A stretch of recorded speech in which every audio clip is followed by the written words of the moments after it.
পাকা আম। ওয়াও, কি কালার! খেতে কি না দারুণ হবে। এই আমাকেও একটু দিই সেই আমগুলো। আর এটি পার্সিমন শুকিয়ে গেলে এরকমই হয়। এটিও খেতে অনেক সুস্বাদু হয়। আনারস, ছিল ছিল।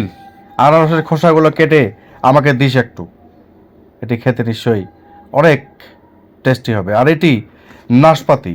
নাশপাতিগুলো এত টসটসে, এত রসালো, যা আঙুল দিয়েই এটি ভেঙে ফেলা হচ্ছে। এই অর্ধেকটা আমাকে দিয়ে দিও।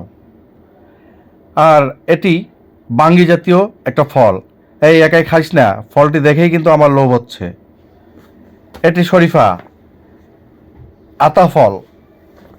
এই যে দেখেন, হ্যাঁ আমাদেরও গাছ ছিল এটার। যাই হোক, এটি রক মেলন, বাঙ্গি জাতীয় একটা ফল, অনেক টেস্টি। আর এটি মিষ্টি আলুর ক্ষেত। দেখেন কি পরিমাণে মিষ্টি আলু হয়েছে। তাদের মাটি উর্বর হওয়ার কারণেই এত পরিমাণে ফলন হয়।